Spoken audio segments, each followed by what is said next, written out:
Мынау менің жұмыс орнымнан қандай проблеманы көріп тұрсыз? Әрине, ретсіздік. Ретсіздік болған жерде жұмыс жасау мүмкін емес. Кез келген жұмыста реттілік болу керек.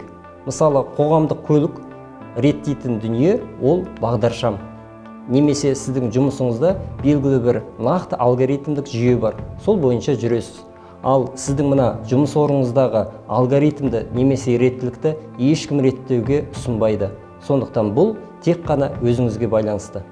Сәлеметсіздер ме? Менің аты-жөнім Рахымбаев Айдын. Ұстаз тілегі ғылыми-әдістемелік орталығының сарапшысы боламын.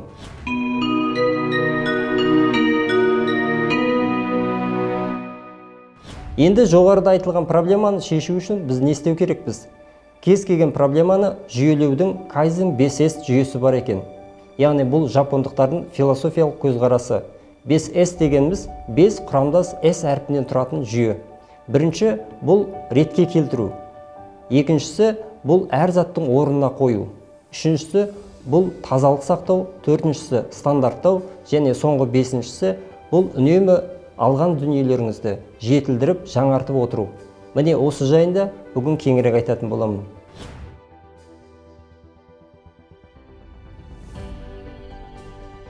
Біздің жұмыс орнымыз әрқашанда ретсіздікке толы болады. Бұл біздің жұмысымыздың тиімді атқарылуына өте үлкен кедергі жасайды. Сондықтан Kaizen 5S жүйесі мынандай бірінші қағиданы ұстанады. Ең бірінші біз 3 бөлікке бөлу керекпіз. Бірінші бөлікте бізге өте керек күнде пайдаланатын заттарды қоямыз.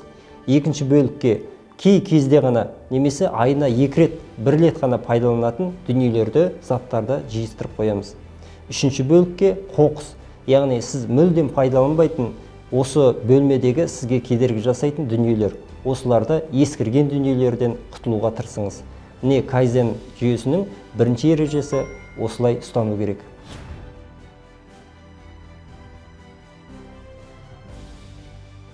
Kaizen 5S жүйесінің екінші ережесі бұл әр затты орнына қою. Біздің мысалы қаламымыз жұмыс істеп болғаннан кейін жерде жатады, немесе қандайда бір суырмада жатуы мүмкін. Сондықтан қалам салатын әдейі өзінің құтысы, ыдысы бар, сол жерден үнемі тұруы керек. Немесе кітап салатын сөреде біздің кітабымыз тұруы керек. Осы сияқты әр заттың өзінің орнын қадағалап, нақтылап, белгілеп қою керек. Егер сіздің затыңызда белгілі бір құтысы, ыдысы қоятын жері болмаса, онда соған арнайы құтыларды арнап сатып алуыңызға тура келеді. Сонымен кез келген заттың өзінің орны болады. Осы орынды сақтайтын болсаңыз, онда сізде үнемі реттілік болып тұрады.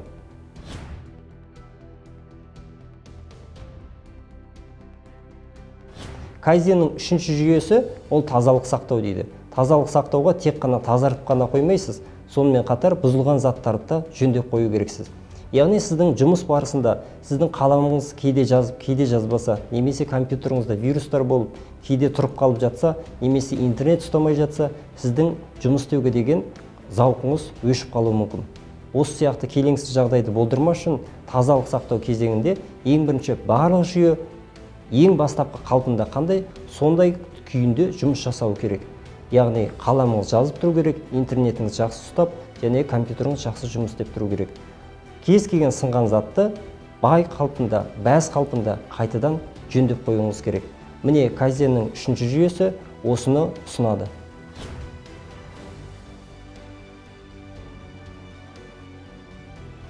Төртінші бұл стандарттау, яғни сіздің мысалы принтеріңіз жерде тұрмауы керек. Оның арнайы столдың үстінде тұратын орны бар. Немесе сіздің кез келген дүниеңіз жұмыс орнынан кейін ары-бері қозғалып кетпеу керек. Яғни сіз бір тәртіп орнатып алғаннан кейін сол жерді фотоға түсіріп алып, кейін іліп қойсаңыз болады. Жұмыс істеп болғаннан кейін қайтадан тексеру үшін әрине сіз жаттап ала алмайсыз, сондықтан сол фотоны қарап, суретке қарап, қайсысы қай жерде орында тұр, соны қайтадан орнына қойып кету керексіз. Бұл үнемі сіздің реттілікті сақтауға, дағдыға айналдыруға көмектеседі.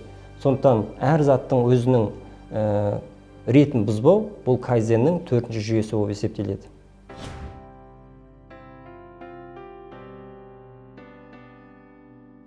Соңғы бесінші бұл үнемі жаңартып жетілдіріп отыру. Жалпы Kaizen деген сөздің өзі үнемі даму, үнемі жетілу деген мағынаны білдіреді. Яғни біз кез келген дүниені алған кезде 10 жылғы, 20 жылғы дүние емес, соңғы үлгідегін алуға тырысу керекпіз. Немесе үнемі соңғы үлгіге үлгеріп отыру керекпіз. Немесе кітабымызды жаңартып, немесе столымызды жаңа үлгідегі столды алып отыру керекпіз. Яғни өзіміз ғана емес, сонымен қатар біз жұмыс жасайтын заттар да соңғы үлгіде болуға тырысу керекпіз.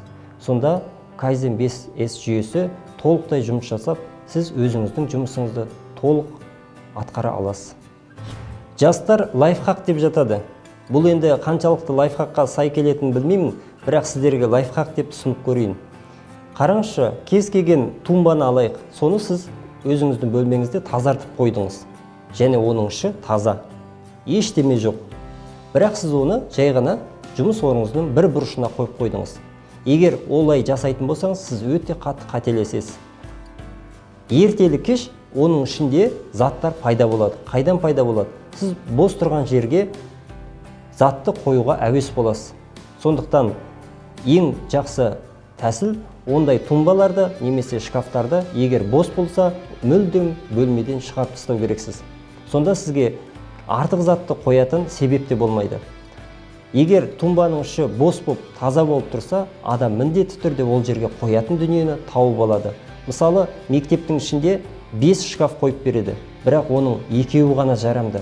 Ал қалған 2-ін біз ескі кітаптармен немесе қандай да бір керексіз папкалармен толтыруға тырысамыз. Өйткені бізге міндет, ең бастысы ол шкаф бос тұрмау керек.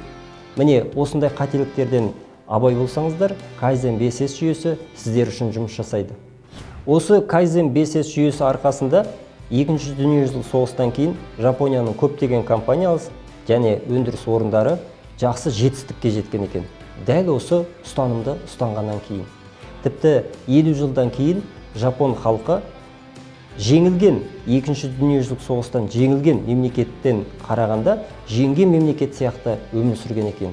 Керісінше жеңген осы жақындағы біздің Ресей, бұл керісінше экономикасы төмен жеңілген мемлекеттің күйін кешіп, яғни сондай деңгейде өмір сүре бастаған екен.